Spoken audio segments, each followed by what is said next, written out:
Hello, and welcome to Let's Talk Midlife Crisis with your hosts, Ashley and Tracy.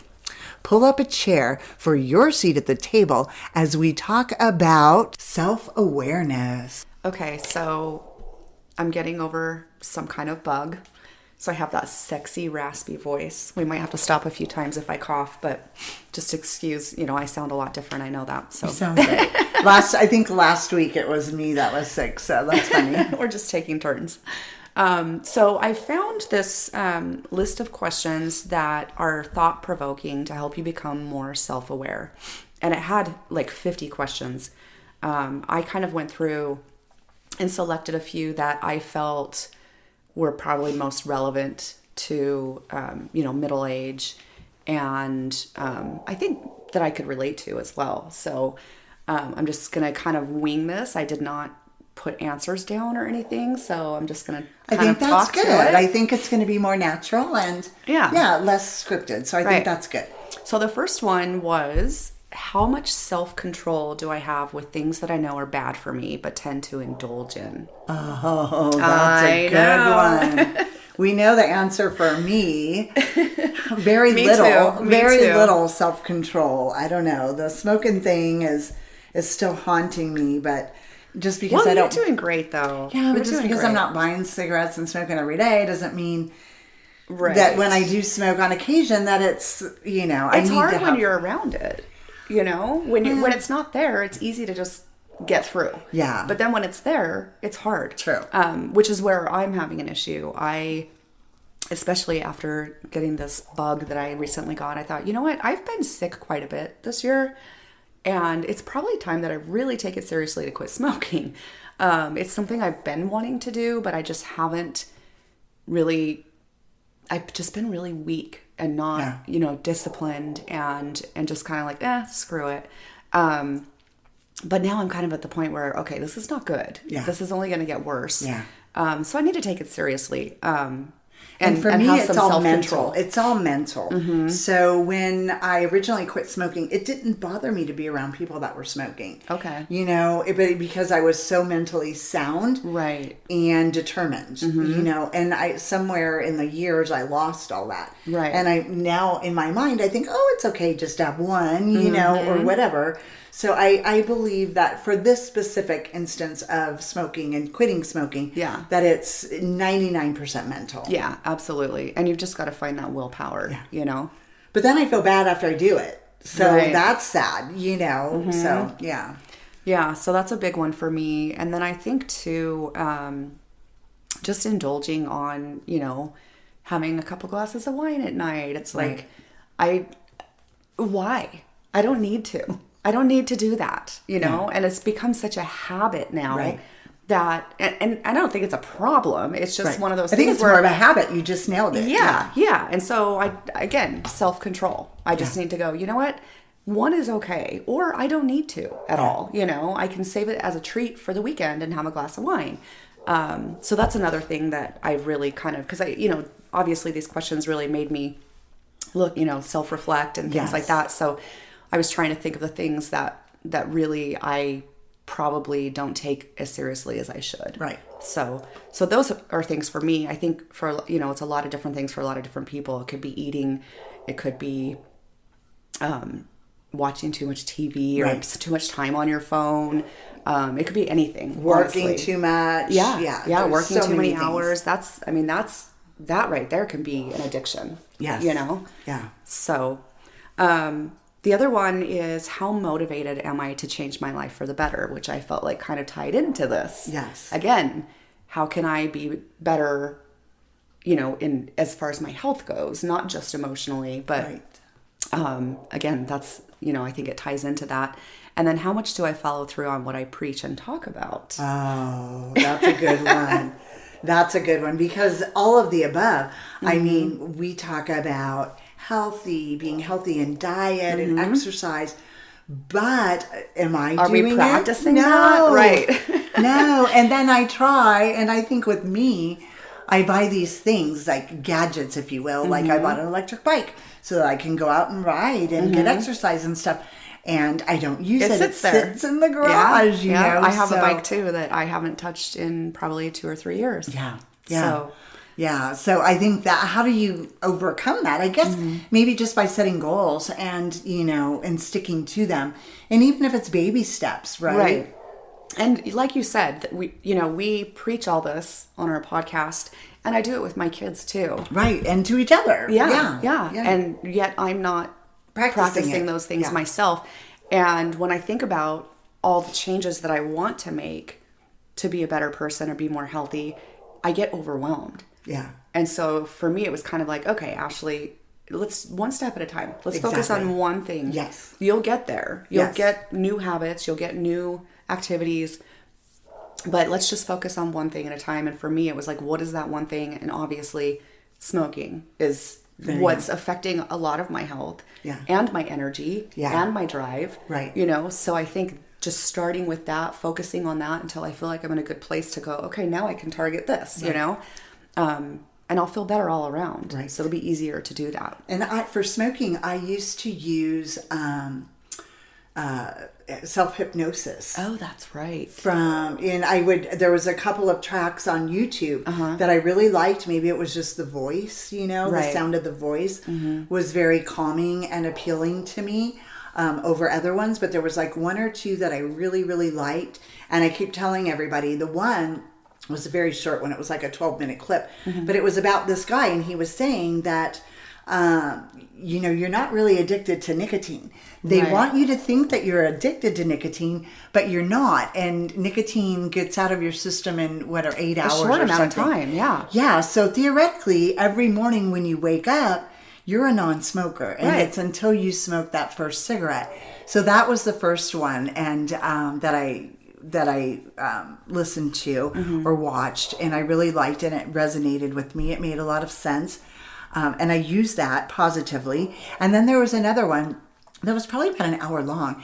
But what I would do is I would turn it on when I would sleep at night. Oh. And then it would loop overnight. So it's like a soothing voice. And in your sleep. And so maybe it was hitting me more subconsciously than Wow. anything. Like I would always try to focus in the very beginning because it's like stare at something in the room, and count down and all these things. And I would do that, but then I would nod off. Asleep. Yeah, and it's okay. But I felt like it was still helpful, even though it was, I would do it at night. So. Yeah, I mean, I've quit before several times. And I was pregnant 3 times, quit all those times. Right. And then I quit again much later and had not smoked for about 3 years, and had something stressful in my life happen, and I needed a device, and immediately turned to that. And they say that when you do that, it's harder to quit the next time. Right.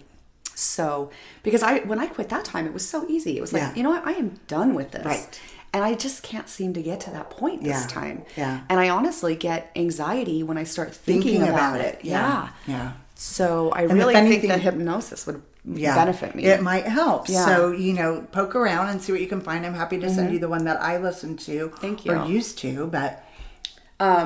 So this is kind of moving into a different segment, and it's more about how you're handling things that come up in your life in general. The first question is, how do I deal with negative people? The difference between the way I handled some of these things when I was younger versus how I handle them now. So I think maturity has a lot to do with that. But even still, sometimes it's like, we really need to check ourselves and be like, why am I letting that upset me? Right. Yeah. Why am I reacting the way that I am? Dealing with negative people, I feel like I've gotten a lot better at kind of going, that's their problem. It's not mine. Yeah, but sometimes, people are just mean. Yeah. People can just be mean for no reason. Right. Like random strangers, like a clerk at the counter or something. And it's like, boy, they must be having a bad day. All the time. And it's kind of hard not to react to it. One of my examples that I thought of, so when we went to Florida recently, we got to the airport, and, they keep changing the process. I feel recently it's changed several times on how you get through security. Now they have the facial recognition thing. Oh, okay. I haven't been through that. Yeah. So it's this machine, and you hand them your ID, or maybe... I feel like every airport's different. Sometimes they still want your ID and your boarding pass. Sometimes they only want your ID. They don't care about your boarding pass. Because they link it to electronically, yeah. So, but you look into this, machine and it's like, I don't know, there's a laser or something that like goes into your eyes. I don't know, it takes a picture of you. Anyway, like I said, I feel like it's kind of different everywhere I go. So I walk up, immediately put my phone on the boarding pass thing, right, and go to hand her my ID. And she said, "What are you doing?" Oh, wow. And I said, "I'm sorry. What am I supposed to do?" And she's like, "Well, let me walk you through this." She was just so rude about it. And I was like, okay. And I just walked away thinking that was really weird. And then I went into a shop and got some snacks or something. And the girl was really short with me there. And I'm like, what is going on? This is so strange. Is it me or is it the whole world? Yeah, but to me, it was like, and maybe it was because I was about to go to Florida. Right. So I was in a good mood anyway. But I really was just kind of like, I'm not going to let that affect me. Right. Good for you. But like you said, yeah, it happens everywhere all the time. Yeah. But I really was kind of like, I'm not going to let that change my mood or affect me. Right. I did vent to my partner about it a little bit. I'm like, what's going on? Did I do something? Or in people that you work with, you know, that could be a big one too. Absolutely. I deal with that a lot. Yeah. And especially in this day where everything is email, it's really hard to read people. Yeah. When you're getting emails and it seems really short. It's like, are they being assholes or right. am I just reading it that way? Am I taking this wrong? Yeah. Yeah. Another one is, how do I deal with challenges in my life? And this kind of ties into a couple of other questions that were in here. How do I deal with change, like a new job, a new house, new lifestyle, new rules, new people, new technology, which is very challenging at our age. Yes. Do I tend to avoid it or worry about it? So I think those can be kind of tie in with challenges. Yeah. I feel that I get, when we have new processes and new technology, new systems to learn, I get really frustrated. And I just think, I don't even want to deal with this. I'm just going to let my assistant do it all. But it's like, no, I need to learn this. I need to be on top of it. I can't just like hand it off. I am a creature of habit. So when new processes and new procedures go into place, it's generally frustrating for me. Yeah. And I get a little bit flustered and, and just want to avoid it. Yeah. Right. Yeah. So those are things that I feel like I could probably work on a little bit. How do I deal with the violence, hate, and suffering in the world? That's a good one. There's a lot lately. Watching the news is terrifying. Yeah. And it's scary. I go through phases where I don't watch it. Yep, and then phases where I do. Right now I'm watching it a little bit. But as we come into a political season, I'm going to have to disconnect from that. But I like to know what's going on in the world. Right. But there is so much suffering. It's just terrible. So much craziness out there. And then I think, like it's the times, it's this, it's that. But then as I go back and look at times in the past, as I said, I just watched this documentary on John Belushi. And so I'll watch documentaries and stuff where it brings you into the past. And it's like, well, they thought the world was pretty messed up back then too. Yeah. Right? Yeah. So it's nothing new. So for some reason, and like you had said earlier, maybe it's just our age. Yeah. Right? Because I never paid attention before. Right. And now I'm paying more attention. And even if I knew about it, I didn't let it affect me directly. No, it didn't. And I don't know. I think that's because we were invincible and younger and it didn't pertain to us or, some other reason. But yeah, it's affecting me a lot too. Yeah. But I do believe that it has gotten worse. I agree. And not that I'm like a, big believer in this fake news thing, but I do think that depending on what network you're watching, you're getting different sides of different stories. 100%. And I do know that they're only sharing with us what they want to, what they choose to. Right. So I find myself getting really frustrated in actually understanding and knowing what the truth is and what's really happening and trying to research so that I can get kind of a neutral description of it. Yeah. Find out what the truth is. Right. And another documentary that I watched, because I just love documentaries, was Rather. Oh, wasn't that good? It was good. Did you see that? Yes, I watched it on the plane. Yes. So, and then you just fall in love with him because I know. he was a truth seeker. Yes. He was one of the original, newscasters when they started doing primetime news, right? Off of the radio onto television. He made a lot of really cool changes in journalism. Yes. He really did. Yeah. He kind of paved the way. Yeah. So. Yeah, but what is the truth? And for me too, when I went to the grocery store yesterday, and there were several camps, if you will, of homeless people. Oh, it was really bad this weekend. Really bad. And so I think a lot of people flock to Arizona because of the weather, which, 9 months out of the year is perfect. But now we're rolling into our summer months, right, and it gets really hot. But there's just so many. It's terrible. And now Phoenix reminds me of LA, of Southern California. And it's been like that there for a long time. Right. It's still that way. Yeah. But not only us, and then, Hawaii too. But I think it affects states that have better weather more so than other places. But I think that is just an epidemic in itself, right? This homelessness. And how does your heart not, break for them? For them. So I don't know. And then I had some money out for a guy because every street corner, I don't think that Phoenix disallows this. No. And it's not illegal to beg on the corner. So literally every single corner of every intersection has people begging for money. And I was feeling good, one day. So I grabbed some money out of my purse to give to somebody. I rolled down my window. I was whistling and that person never came over. Finally, the light changed. I'm like, okay, whatever. But my kids used to bust my chops about that. They're like, Mom, they're just taking that money to go use, buy drugs and stuff. And it's like, you know what? You can't. You have to non-judgmental. You have to just give for the sake of giving. Right. Hopefully they're not. Hopefully and they're don't buying judge food them. Or water. Yeah. But I think now, maybe I feel more so than ever, but I think it's always been there. I just but you're more aware. Wasn't in tune with it. But now more than ever, I think that's important. And with inflation and stuff, I think it's going to definitely divide, lower income from upper income. And there's middle income might go away again. Yeah, I think majority of people are just a paycheck away from being homeless, Yeah. And like you said, with inflation now, it's really difficult to even buy groceries. Right. So let alone, pay rent. And, right.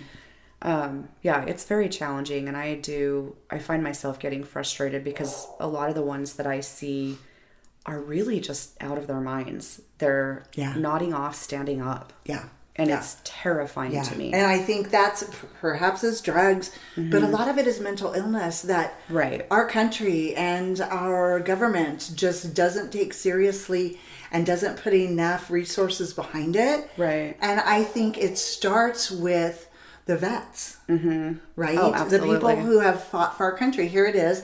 It's Memorial Day weekend, so we should be thankful for those who served for us. Right. But after they serve, it's like, they're washing their hands of them. Yeah. Yeah. I think that one thing I mentioned to my partner was that I would love to just kind of print out like some brochures or even just a flyer with a list of resources that are available. Because really I think that they're not aware of what is there. Right. I agree that there's not enough, but there is something, and I think a lot of them just don't even know about it. And I would love to just, when I see them, hand those out and be like, hey, if you're looking for help, here's some resources. Yeah. And a bottle of water. Yeah. I buy bottles of water all the time and Gatorades. Yeah. Another question was, how do I deal with emotional pain? That's one that I have really struggled with in the last year. And again, I think it's a lot of the reason I've turned to my vices so much. Yeah.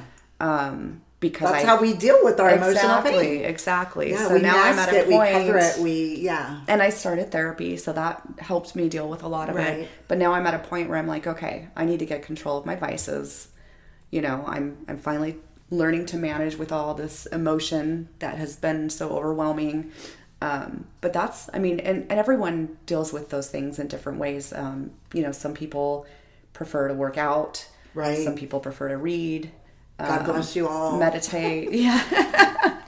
There's like, a lot of give me a different ways. Xanax. Right. Medication does help some people. Not everyone's open to therapy, and that's okay. Yeah. Well, I mean, sometimes you need it. Sometimes Right. just to get through a period, even if it's not long term. Right. Sometimes you need it to kind of help you get through that. Because, or a glass of wine, or, a cigarette. Right. Yeah. So that's definitely one thing to check yourself on. How do I respond to new ideas and new ways of thinking? That kind of goes back to change. But I liked the part of that question that said new ways of thinking, which again is something that I've really been trying to practice.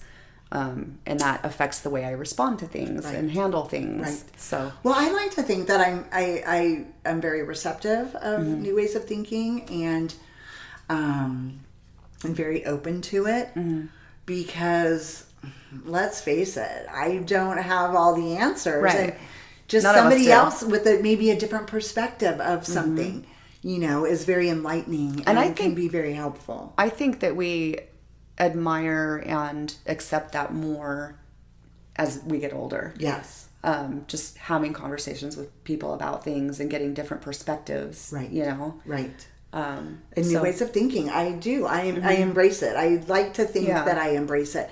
And perhaps I don't always act on it or, move forward in that direction, but maybe it makes me pause, and think about it and think, oh, maybe it's not, so black and white. Maybe there is, more to it or whatever. Yeah, absolutely. Yeah. How do I deal with uncertainty, the unknown, or a future event that I have no control over? That one's kind of scary for me. Yeah, me too. Especially with, the loss of family members recently. Right. I find myself really, again, thinking, okay, I need to live a healthier lifestyle because, as you know, my mother-in-law passed away unexpectedly at the age of 62, very suddenly.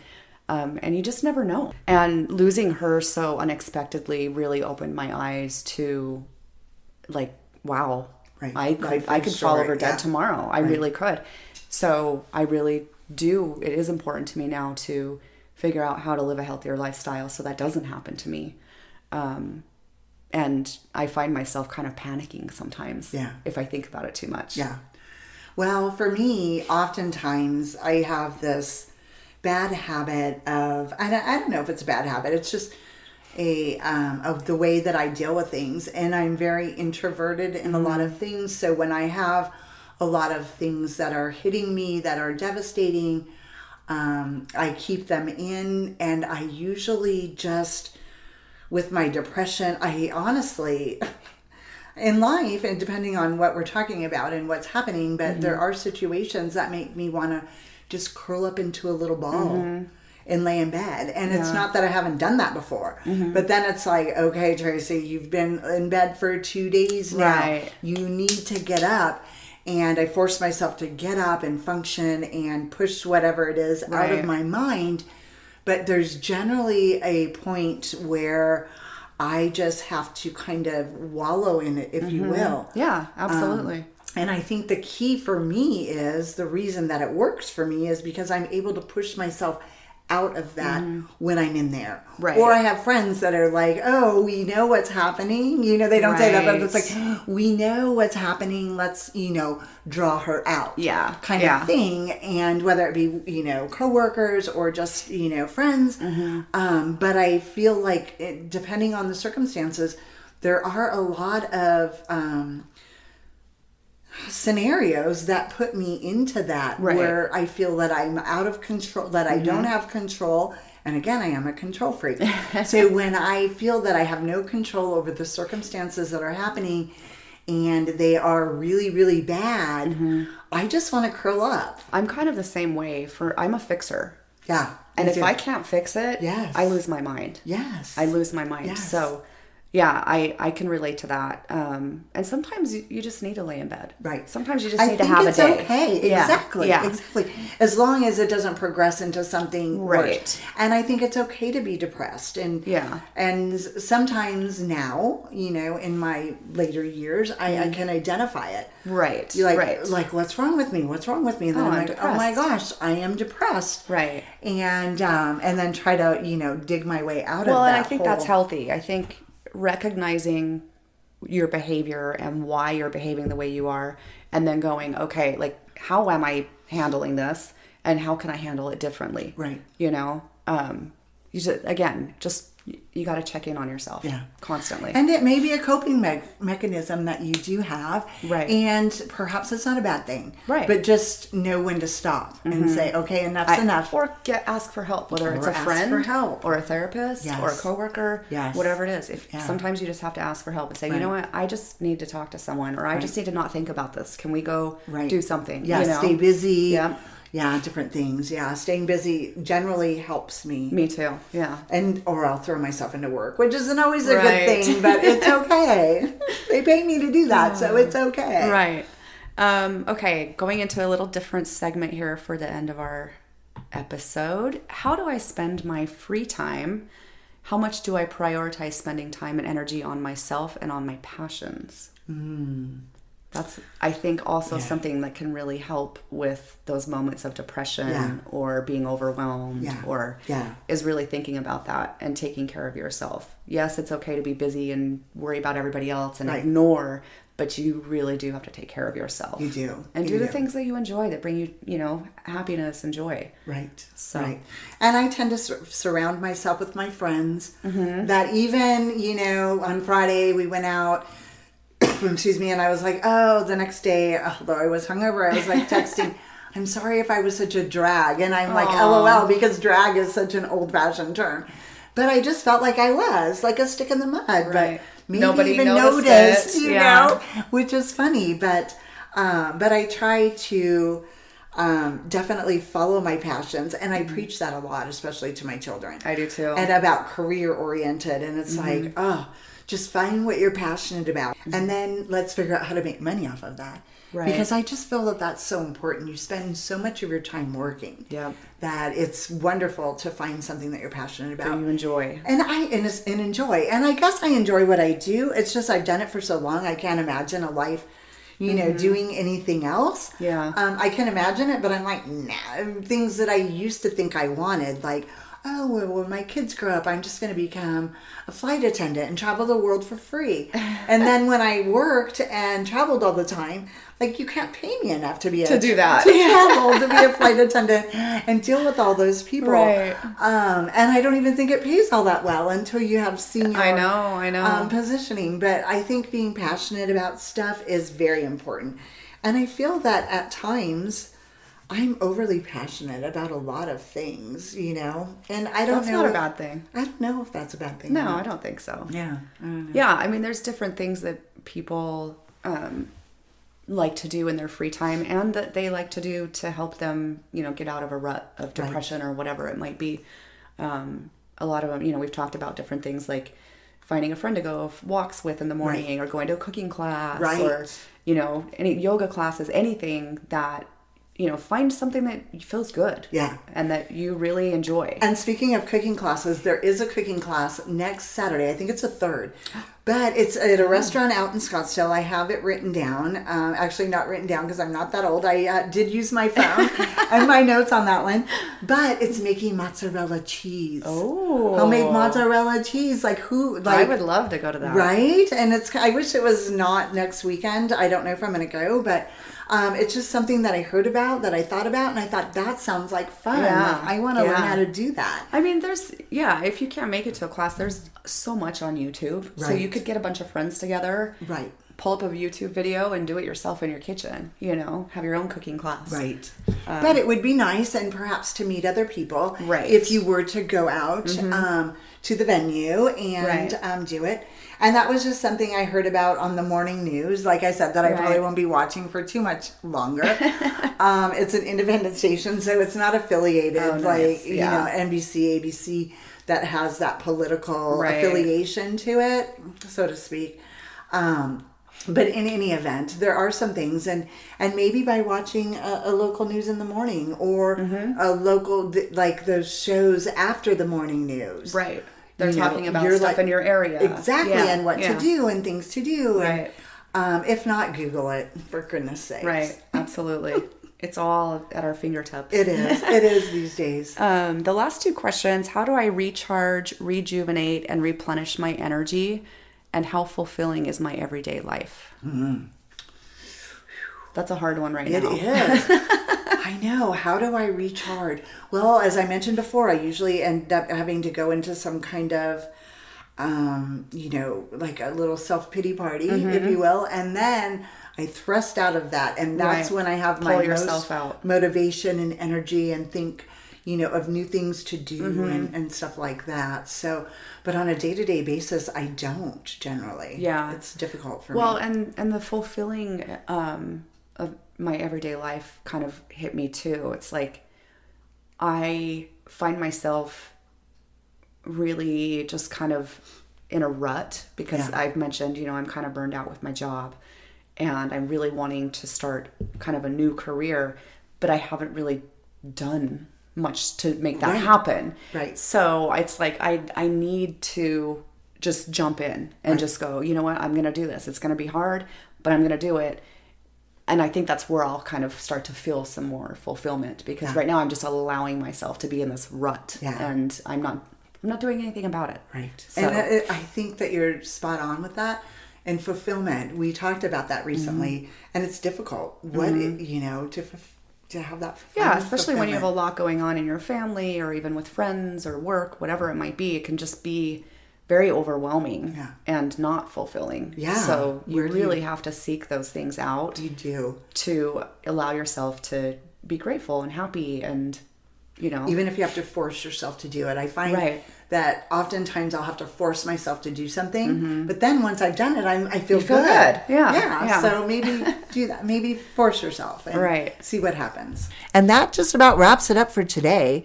Thank you for joining us on Let's Talk Midlife Crisis. Embrace the change.